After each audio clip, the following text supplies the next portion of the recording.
Olá, sejam muito bem-vindos ao quarto podcast aqui da Pense Plural. Espero que vocês já estejam se inscrevendo aí no canal, tenham ativado o sininho para receber os novos vídeos sempre que a gente envia.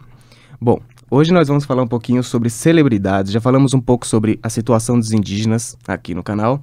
Vamos deixar todos os vídeos linkados aí embaixo.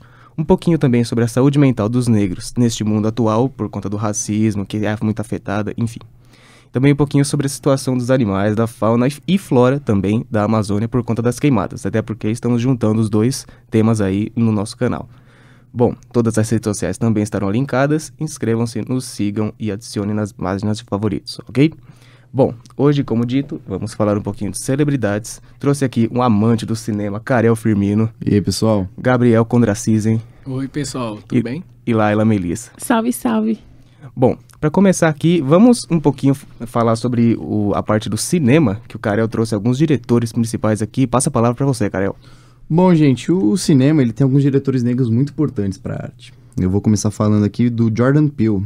Jordan Peele é um diretor que traz a presença do que é ser negro e do que a representatividade é muito forte e presente em seus filmes.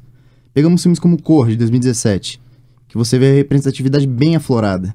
O Corra, ele traz uma mensagem muito instigante de que o racismo ainda é muito presente em nossa sociedade, com ele sendo disfarçado de um falso nacionalismo americano. Veja o filme e veja a cena em que o pai da namorada do protagonista fala sobre o ex-presidente Barack Obama e entende. Exatamente. Eu assisti esse filme e nós percebemos que existem várias mensagens por trás, não é nada somente denotativo, existem muitas mensagens conotativas ali que é interessante a gente dar uma observada. É isso aí. Mas, né, o Jordan Peele não é feito só de Corra, né? O diretor também nos trouxe em 2018 o filme Nós. Grande filme de terror com, sei lá, 95% do elenco majoritariamente negro. Interessante. É um filme muito bom. A premissa do filme coloca uma família negra enfrentando cópias de seus membros em uma casa. E evoca imediatamente a discussão de combater seus demônios interiores, sempre o lado ruim, contrastando com o lado bom. Bom, vale lembrar também que recentemente nós tivemos no Homem-Aranha, no Aranhaverso também, no Miles Morales, né? Que mudou um pouquinho bastante os paradigmas que estávamos acostumados com os personagens, né? Se quiser falar um pouquinho sobre isso. Sim, o Miles Morales, ele veio basicamente de uma série de TV em que o próprio Charles Gambino acordava com a camiseta do Homem-Aranha. E foi daí que o Stan Lee, né? O criador da Marvel, quadrinista muito famoso, talvez o maior quadrinista de todos os tempos, ele viu isso e falou, putz, por que a gente não cria o nosso carro-chefe, que é o Homem-Aranha, que é talvez o maior herói da editora, seja um personagem negro? Aí ele criou o Miles Morales. Foi uma ótima ideia, inclusive. Bom, tem outros diretores negros aqui, por exemplo, o Spike Lee, que é um diretor que foi ignorado pela academia muitas vezes, porque ele tem uma opinião muito forte, ele critica porque não tem diretores negros indicados ao Oscar por melhor diretor, melhor filme, etc., e que ele fez recentemente o filme aclamado, O Infiltrado na Clã. O filme mostra a história verdadeira de um policial, o primeiro policial negro a conseguir se infiltrar na Ku Klux Klan. Por ser negro, obviamente, ele não pode participar das reuniões pessoalmente, e por isso, enquanto marca tudo pelo telefone, o seu parceiro assume a identidade junto aos membros da Ku Klux Klan. Inclusive, esse filme aí foi premiado com o Oscar, né? Sim. Isso mesmo. Bom, agora passa a palavra porque nós não trouxemos só cineastas, só nos diretores de cinema. Nós trouxemos também alguns apresentadores, que o Gabriel Kondracizen ficou responsável por essa parte. Passa a palavra para Gabriel Kondracizen. Bom, então, eu vou falar sobre alguns apresentadores negros, né, da atualidade, que ainda estão atuando. Vale lembrar que recentemente, tipo, não está tendo uma demanda muito alta de negros, né, nessa área, né, na área da televisão, do rádio e etc, né, não há muitos apresentadores. Na apresentação em geral, né? Uma apresentação em geral. Então eu trouxe aqui um dos sinônimos aí, que é um dos mais fortes que tem atualmente, que é a Oprah, né, que ela é atualmente a rainha da apresentação. Ela tem um canal próprio dela, mas antes eu queria falar que ela começou estagiando em um estúdio pequeno na cidade dela, que há muitos anos, foi em 1978 que ela começou, foi em Chicago. Então, após isso, ela começou a trabalhar em uma emissora. Então ela teve o seu próprio programa lá de conversa, né? Que é Talking Show, né? Exatamente, Talking Show. E, tipo, ela foi uma das primeiras a entrevistar o Michael Jackson quando ele estava no seu auge da sua fama. E isso era considerado impossível, porque ele tinha a agenda muito lotada, então o programa dela, né, no dia que ela conseguiu entrevistar, foi em 1990, ela conseguiu mais de 100 milhões de espectadores no seu programa. E isso foi, tipo, um recorde lá nos Estados Unidos. Atualmente, ela, como eu disse, né, que ela está trabalhando ela tem um próprio canal, e ela anunciou em 2009 que ela ia sair da televisão ABC. Aí ela abriu o canal Oprah Winfrey Network. E foi aí que ela deu início à sua nova jornada, né? Bom, também eu gostaria de falar também da Glória Maria, né? Que é atualmente uma das repórteres aí que tá na área aí há muitos anos na Rede Globo. Ela voltou atualmente. Foi em 2017 que ela voltou. Ela tinha adotado 2 filhas, uma curiosidade. Ela adotou 2 filhas. Ela não é casada. E agora, atualmente, ela tá trabalhando no Globo Repórter. Ela é uma apresentadora. Também como a Oprah, ela começou pequena e assim foi crescendo dentro da emissora. E fez história, com certeza, fez né? história. E também, assim como a Oprah, ela conseguiu entrevistar o Michael Jackson. Exatamente. Sim, Nem tínhamos atentados a isso. É verdade, ela fez uma entrevista, né, com o Michael Jackson. Ela começou no Rio de Janeiro, no RJTV, e começou a atuar, né, na Rede Globo. Ela estagiou já na Rede Globo, começou estagiando na Rede Globo, e então ela passou a trabalhar com a emissora mesmo, trabalhando nacionalmente aí, aparecendo nas telinhas que estão sempre assistindo.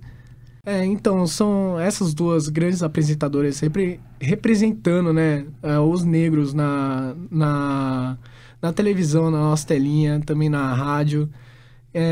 Como são poucos, eu peguei apenas esses exemplos aí pra estar falando. Exatamente, até porque se a gente for pegar todos, esse podcast vai ficar muito grande, vai ficar até como se fosse uma transmissão de rádio completa, não é mesmo? Exatamente. Bom, agora eu vou passar a palavra para Laila Melissa, que também trouxe alguns atores negros que fizeram história e que marcaram época aqui pra gente.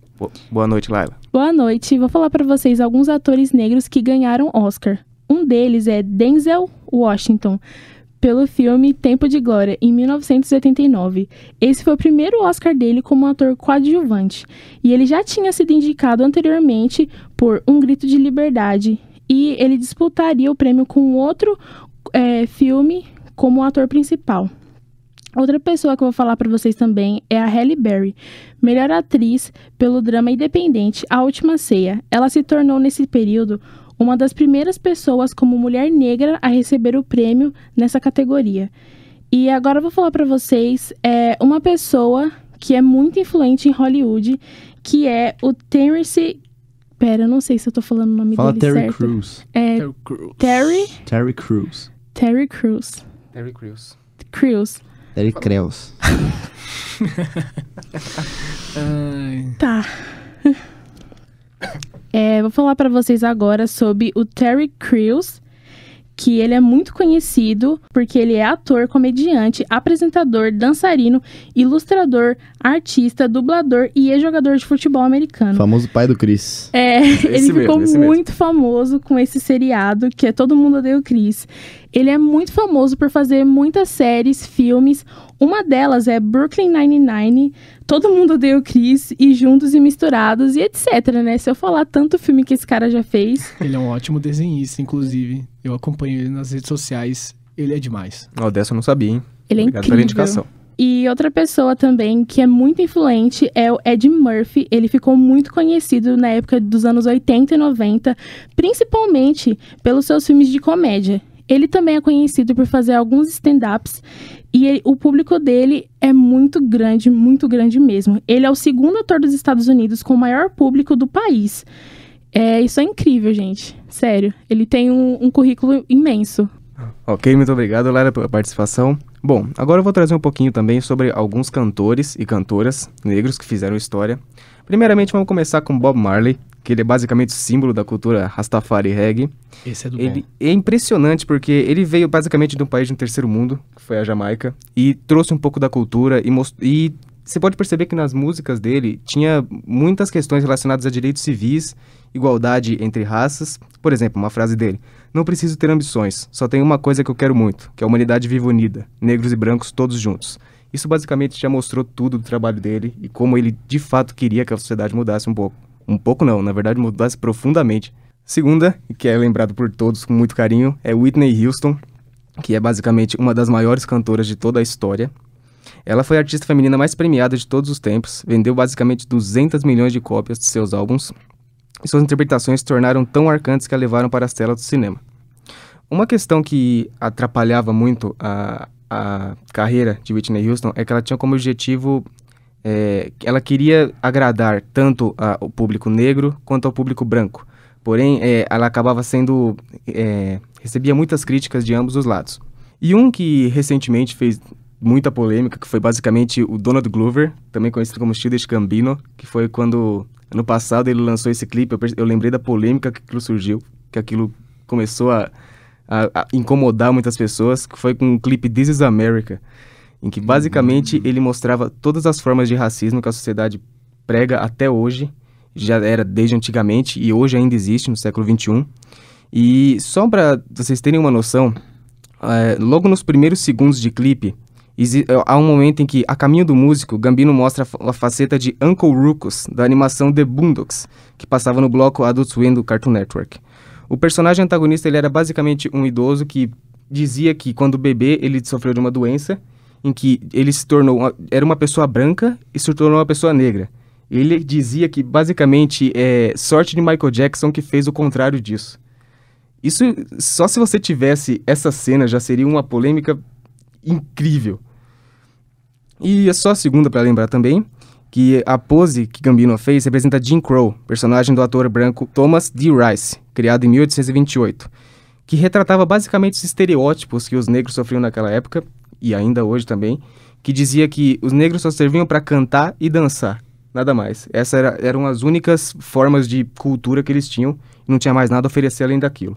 Então, só esse clipe dele já mostra basicamente a história do racismo que persiste até hoje. Bom, eu espero que vocês tenham gostado desse podcast. Nós vamos encerrando por aqui, porque se nós formos citar todos, vai ficar um podcast, acredito que infinito. Então eu vou agradecendo aqui a presença de todos. Obrigado, Carol Firmino, Valeu. Gabriel Kondracizen e Laila Melissa pela presença. Obrigada. Inscrevam-se, ativem o sininho, sigam-nos nas redes sociais. Até a próxima.